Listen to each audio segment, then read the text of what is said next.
So, this week in physics, I'm not going to post lectures of next chapter because I received feedback from many students कि उनके पास physical chemistry के notes नहीं थे. इस वजह से वो दो चैप्टर में मुझे ज़्यादा मिला फीडबैक.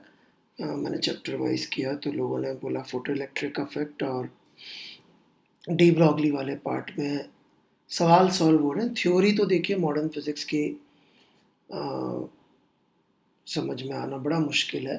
जैसा मैंने लेक्चर में भी बोला है, रिचर्ड फेनमैन कहते थे कि यदि आपको लगता है क्वांटम मैकेनिक्स समझ में आ रही है तो इसका मतलब आपको फिर से पढ़ना चाहिए. मतलब कि समझ में नहीं आने वाली चीज़ ही है, बिकॉज नेचुरल एक्सपीरियंस में सब बातें नहीं होती है. क्योंकि यह स्पेस, टाइम, पोजीशन, इन सब का मतलब ही नया लेना पड़ जाता है, राइट.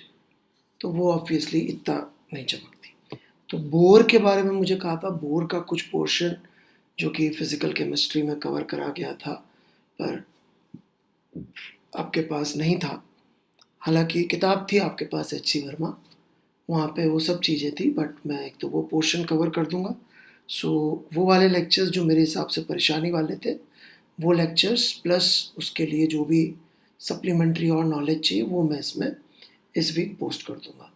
दूसरा जो मुझे बताया गया जिसमें थोड़ा कन्वर्सेशन या कुछ था, that is radio activity and nuclear physics वाला पोर्शन. तो उसका भी मैं सप्लीमेंट्री लेक्चर पोस्ट कर दूंगा. और तीसरा दिन आप लोगों के रिस्पॉन्स के लिए रख लूँगा कि कुछ और एडिशन करना होगा तो वो कर दूंगा. तो आज हम बोर का सप्लीमेंट्री लेक्चर पोस्ट करते हैं, ठीक है.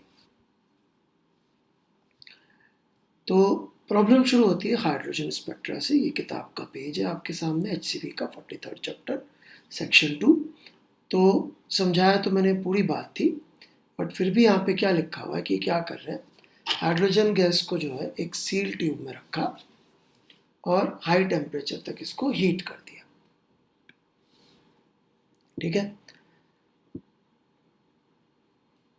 और इसको प्रिज्म से देखा तो जो डिफरेंट वेवलेंथ से डिफरेंट अमाउंट से जाती है, सब इन्होंने किया, राइट. बट इसमें जो इंपॉर्टेंट बात बोल रहे हैं कि most striking feature in the spectrum is that only some sharply defined discrete wavelengths exist in the emitted radiation. इसी बात को हमने ऐसा ग्राफ में पीक्स बना के दिखाया था कि सिर्फ कुछ शार्पली डिफाइंड वेवलेंथ्स ही एग्जिस्ट कर रही थी. कि भाई लाइट ऑफ ये वेवलेंथ इज ऑब्जर्व्ड और उसके बाद ये ऑब्जर्व होती है, बीच की कोई वेवलेंथ एमिट नहीं हो रही है, ऐसा ऑब्जर्व किया गया था.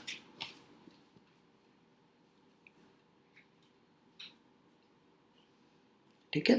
तो एच वर्मा में इसका एक फिगर दे रखा है किस तरह का स्पेक्ट्रम मिलता था, ऑलराइट. तो इसको हम आपको बता देते हैं. तो ये आप देख सकते हैं कि भाई ये नाम है लायमन सीरीज, बामन सीरीज, पास्चन सीरीज.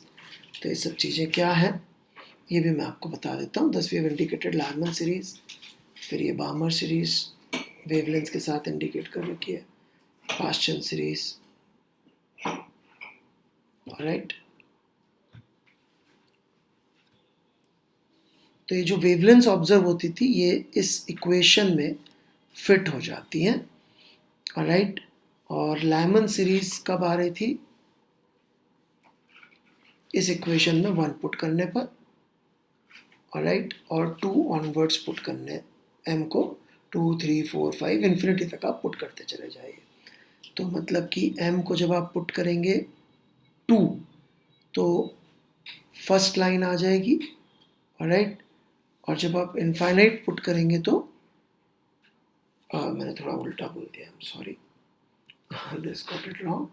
जब आप m को 2 पुट करेंगे तो सबसे बड़ी वेवलेंथ आ जाएगी, और जैसे जैसे आप m की बड़ी वैल्यू पुट करते जाएंगे वेवलेंथ छोटी, एनर्जी बढ़ती जाएगी, और फाइनली इन्फिनिटी पुट करने पर ये आ जाता है. चूंकि इन्फिनिटी इसलिए डॉटेड बना रखा है, इसको सीरीज लिमिट बोल देते हैं, आप पढ़ेंगे तो उसमें दे रखा है, ठीक है. फिर बामर सीरीज के बारे में बात करी जा रही है. और बामर की किस्से कहानियाँ भी मैंने आपको सुनाए थे। ऑलराइट, यहाँ पे लिखा हुआ है जिन्होंने एक्चुअली ये फॉर्मूला इक्वेशन सा बनाया था, उन्होंने ये बनाया था फॉर्मूला, ऑलराइट, वेवलेंथ के लिए, जिसको रिडबर्ग ने, जो अपने ऊपर पढ़ा, ऑलराइट, ये रिडबर्ग फॉर्मूला है। ओरिजिनल फॉर्म एक बंदे ने बोरिंग होते बनाया था। ऑलराइट, तो ये बातचीत हम लोगों ने करी थी। ऑलराइट, रदरफोर्ड मॉडल की डिफिकल्टी मैंने डिस्कस कर ली थी। बोर के पोस्टुलेट में थोड़ी सी आप लोगों को अपेरेंटली परेशानियां थी।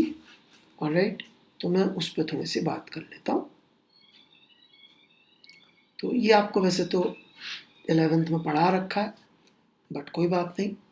तो the electron revolves around the nucleus in circular orbit, ये एक बेसिक सी बात है। ये वो बात है जो रदरफोर्ड ने भी कही थी, तो नया नहीं है।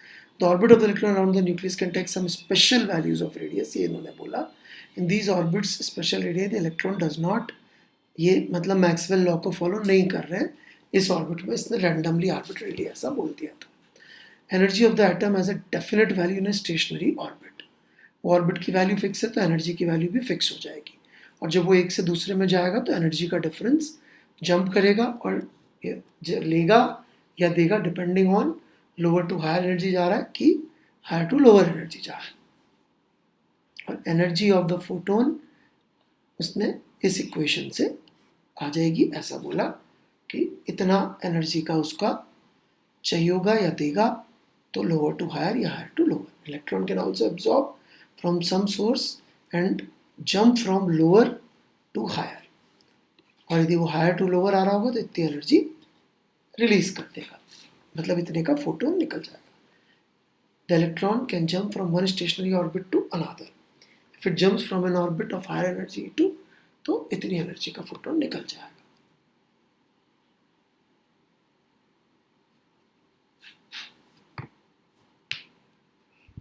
और सबसे अजीब वाला ये था कि angular momentum should be integral multiple of h divided by 2π। Alright, अब इसको यूज करके नील्स बोर ने जो डेरिवेशन करी वो एच वर्मा में दे रखी थी, वो मैं एक बार डिस्क्राइब कर देता हूँ। ये वाला फॉर्मूला तो रदरफोर्ड में भी आता है कि भाई जो उसका पार्टिकल नेचर है उसको अकाउंट में लेते हुए फोर्स इस इक्वेशन को फॉलो करना चाहिए, इतना फोर्स लगेगा, और चूंकि सर्कल में घूम रहा है तो ये फोर्स उसको सेंट्रीपिटल एक्सेलरेशन प्रोवाइड कर रहा होगा, तो इससे रेडियस की वैल्यूज आती है। पर ये जो वैल्यूज रेडियस की आप देख रहे हैं इसमें all values are allowed, right. Now इसमें यदि हम क्वांटाइजेशन का प्रिंसिपल भी इंट्रोड्यूस करते हैं बोर का, जो डी वाला पॉस्टुलेट था, एंगुलर मोमेंटम इज nh/2π, और फिर इसको यदि हम सॉल्व करने लग जाए, 1 और 2 को साइमल्टेनियसली सॉल्व किया, राइट, आर की वैल्यू ऊपर से यहाँ पे पुट कर दी और v के लिए सॉल्व कर लिया, तो v की एक स्पेसिफिक वैल्यू आ गई। यहाँ पे ध्यान देने की बात है कि n आ रहा है, ठीक है, और फिर v की वैल्यू को वापस अपन ने सब्स्टिट्यूट कर दिया इसके अंदर, तो r का फॉर्मूला आ गया, राइट। तो ये सब एक्चुअली डेरिवेशंस 11th में कराई होती है, बट कोई बात नहीं, हम डिस्क्राइब करते हैं, एच.सी. वर्मा में थी, आप देख भी सकते थे। तो ये उसकी रेडियस आ गई, राइट। तो यहाँ पर इंपॉर्टेंट बात क्या है, जो रेडियाई है वो n स्क्वायर के प्रोपोर्शनल आ रही है, राइट, और इन्हीं ऑर्बिट्स में उसको घूमना अलाउड है। n is equal to 1, n is equal to 2 put करते जाइए, नहीं रेडियस आ जाएगी। v का फॉर्मूला है, उस v के फॉर्मूले से आप काइनेटिक एनर्जी निकाल सकते हैं, हाफ mv² पुट करके। ये पूरा साथ साथ नोट कर लीजिएगा, साथ साथ पेन चलाते जाइएगा, ऑलराइट, वीडियो को बार बार पॉज करके, ताकि आपके पास सारी डेरिवेशंस आ जाए। तो ये काइनेटिक एनर्जी हो गई, ऑलराइट।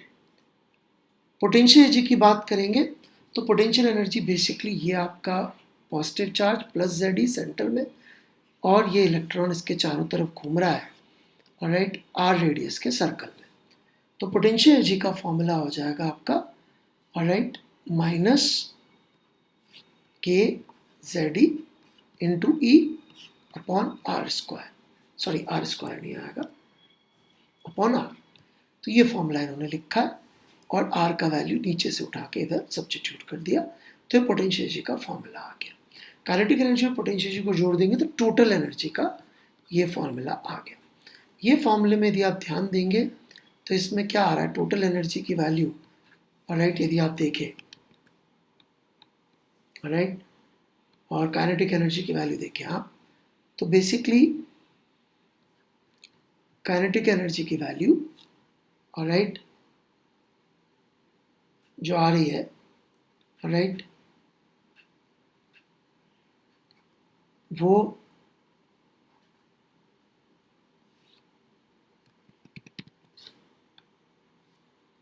टोटल एनर्जी, या उल्टा बोलते ज़्यादा अच्छा रहेगा कि जो टोटल एनर्जी की वैल्यू आ रही है वो यदि आप देखें तो वो नेगेटिव ऑफ काइनेटिक एनर्जी के बराबर आ रही है, राइट।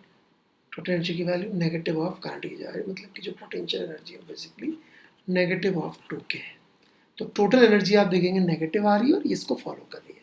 इसमें एक अजम्पशन होता है ये फॉर्मूला लिखने में कि इनफाइनाइट पे पोटेंशियल ज़ीरो है, राइट, इनफाइनाइट पे पोटेंशियल ज़ीरो, इस अजम्पशन के साथ ये सॉल्व किया जा रहा है, राइट। और यहाँ पे अजम्पशन लिया गया कि nucleus is of negligible on account of its large mass. Next lecture में यदि न्यूक्लियस को मूविंग माने तो वो भी मैं पोस्ट कर दूंगा, ओके, वो भी एक चीज़ है जो मुझे पोस्ट करनी है। पर आज मैं बेसिक ख़त्म कर देता हूँ, सॉल्व एग्जाम्पल ले लेता हूँ बोर के, so you become comfortable with this, right.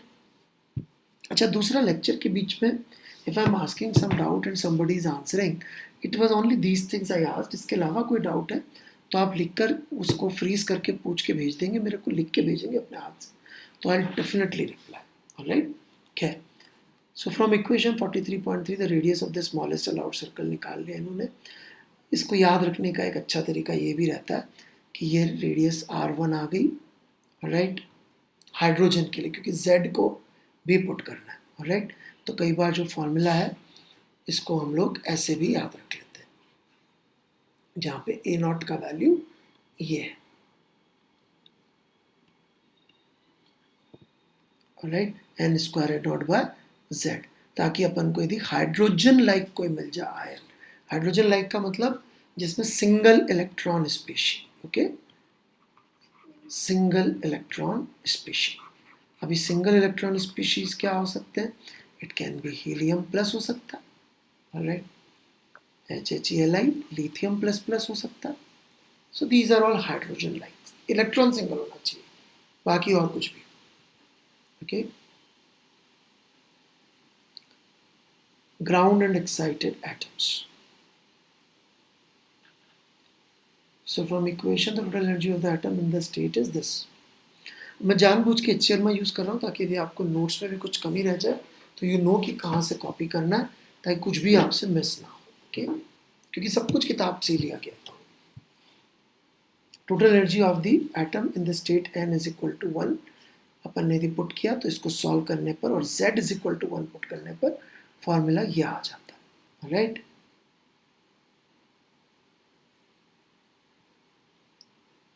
तो ये भी एक बड़ा स्टैंडर्ड सा रिजल्ट है जो कि हाइड्रोजन के लिए तो आप ऐसे याद भी रख सकते हैं कि it is -13.6 volt by n square, right. और इसमें छोटी सी चीज़ ये भी याद रख लें अपन कि जो एनर्जी का फॉर्मूला आया था, राइट, उसमें z ऊपर था तो इसमें z को 1 ला के निकाला गया।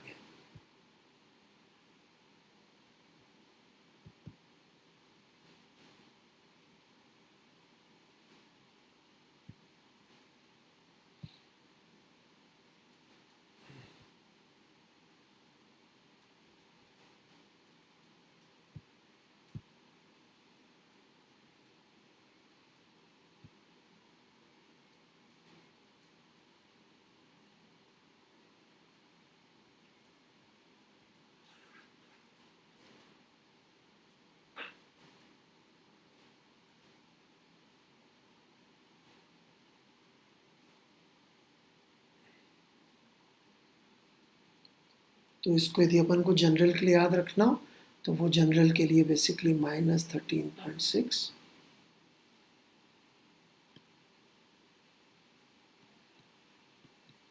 z square by n square करके भी याद रख सकते हैं, राइट।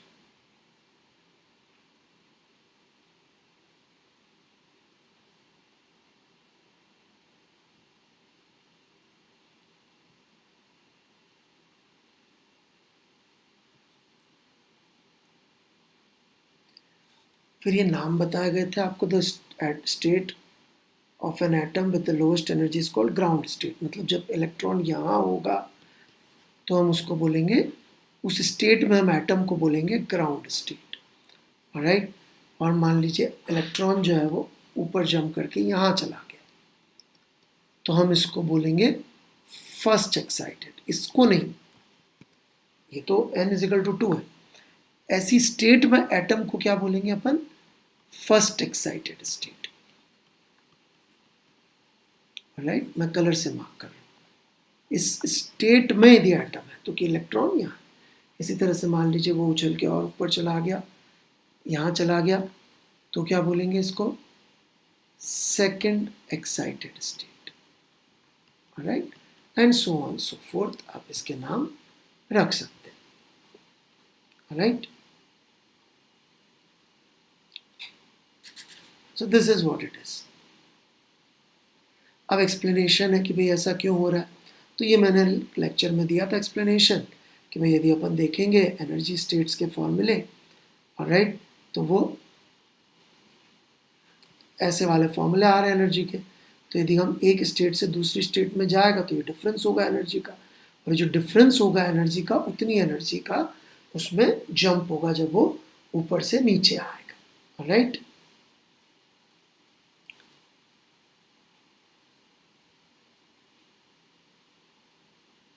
अब एक सवाल है बड़ा सिंपल सा, calculate the energy of He plus ion. देखो He प्लस लिखा तो Z तो आपका 2 हो गया, राइट, He है इसलिए, और फर्स्ट एक्साइटेड स्टेट लिखा मतलब n इज इक्वल टू भी 2 हो गया, तो ये फॉर्मूला लगा दिया, पहले वही 13.6 Z square by n square solve कर लिया, वेरी सिंपल। अब ये बोल रहे हैं calculate the wavelength of the radiation emitted when He plus makes a transition from 3 to 2, फिर से He प्लस ले लिया, तो यहाँ Z की जगह तो आपका आ जाएगा 2, और 3 से 2 में आ रहा है, तो यहाँ n में आ जाएगा 2 और यहाँ आ जाएगा 3।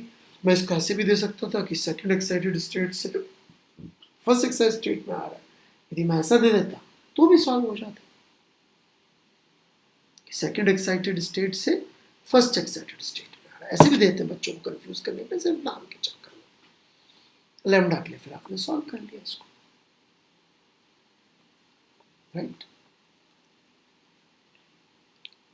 फिर ये सीरीज स्ट्रक्चर बता रखा है कि ये वेवलेंथ आ जाएगी, राइट।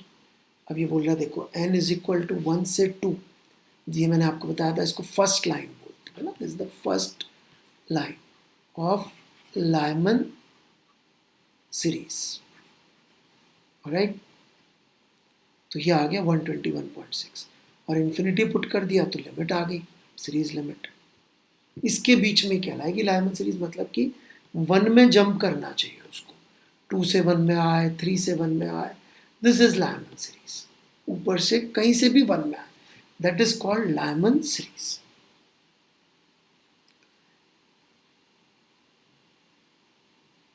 राइट। चलिए इसके आगे मैं और कंटिन्यू करता हूँ।